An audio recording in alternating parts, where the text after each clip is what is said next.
नमस्कार, आप देख रहे हैं सिटी पोस्ट लाइव और मैं हूं रवि। बिहार विधानसभा के मानसून सत्र के तीसरे दिन ग्रामीण क्षेत्रों में लगाई गई सोलर स्ट्रीट लाइट का मुद्दा सदन में जोरदार तरीके से उठा। जदयू विधायक श्याम रजक ने पंचायती राज विभाग द्वारा गांव में लगाई गई सोलर लाइट की खराब स्थिति पर सरकार का ध्यान आकृष्ट करते हुए दावा किया कि राज्य के ग्रामीण इलाकों में करीब 70% सोलर स्ट्रीट लाइटें खराब पड़ी हैं। उन्होंने कहा कि सरकार ने गाँवों को रोशन करने के उद्देश्य से करोड़ों रुपए खर्च कर सोलर लाइटें लगवाई थी, लेकिन रख रखाव की कमी के कारण अधिकांश लाइटें बंद हो चुकी हैं और गांव में फिर से अंधेरा छा गया है। श्याम रजक ने सदन में कहा कि पंचायतों में सोलर लाइट लगाने के लिए बड़े स्तर पर टेंडर जारी किए गए थे। कई जगहों पर संवेदकों ने काम पूरा करने के बाद भुगतान तो ले लिया, लेकिन बाद में रख रखाव की जिम्मेवारी नहीं निभाई।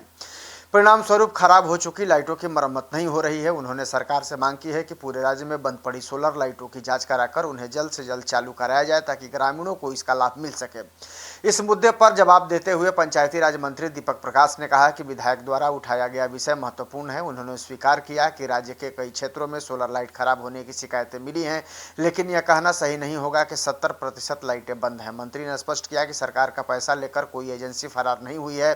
जिन एजेंसियों को सोलर लाइट लगाने और उनके रखरखाव की जिम्मेवारी दी गई है, उनके कार्यों की लगातार समीक्षा की जा रही है और जहां भी लापरवाही सामने आती है वहां संबंधित एजेंसियों के खिलाफ कार्रवाई भी की जाती है। मंत्री ने यह भी बताया कि विभाग की ओर से खराब सोलर लाइटों की मरम्मत का कार्य लगातार कराया जा रहा है। उन्होंने सभी विभागों से अपील की है कि यदि उनके विधानसभा क्षेत्र में कहीं भी सोलर लाइट खराब है तो उसकी लिखित जानकारी विभाग को दे ताकि उस पर त्वरित कार्रवाई की जा सके। मंत्री के जवाब से असंतुष्ट भाजपा विधायक जीवेश मिश्रा ने सरकार को घेरते हुए कहा कि जब सत्ता पक्ष में ही विधायक सदन में 70% लाइट खराब होने की बात कह रहे हैं, तब सरकार इस वास्तविकता को स्वीकार करने से क्यों बच रही है। उन्होंने कहा कि विभाग के रिकॉर्ड और जमीनी स्थिति में बड़ा अंतर दिखाई देता है। यदि आधी लाइटें भी बंद हैं तो यह सरकार की निगरानी व्यवस्था पर गंभीर सवाल खड़ा करता है। जीवेश मिश्रा ने मंत्री दीपक प्रकाश को खुली चुनौती देते हुए कहा कि वे उनके साथ किसी भी क्षेत्र में चलकर सोलर लाइटों की स्थिति का निरीक्षण करें।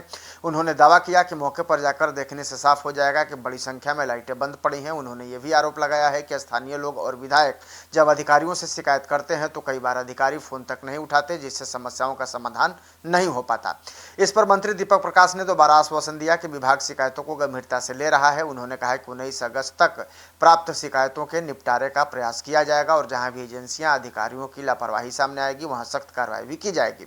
विधानसभा में हुई इस बहस से ग्रामीण विकास योजना की निगरानी और रखरखाव की व्यवस्था पर कई सवाल खड़े कर दिए। अब सभी की नज़र इस बात पर है कि सरकार अपने आश्वासन के अनुसार बंद पड़ी सोलर स्ट्रीट लाइटों को कितनी जल्दी दुरुस्त कराती है और ग्रामीण क्षेत्रों में रोशनी की व्यवस्था को कितनी प्रभावी बना पाती है। आप क्या सोचते हैं इस खबर को लेकर कमेंट जरूर कीजिएगा और खबर को ज़्यादा से ज़्यादा लाइक और शेयर भी कर दीजिएगा। धन्यवाद।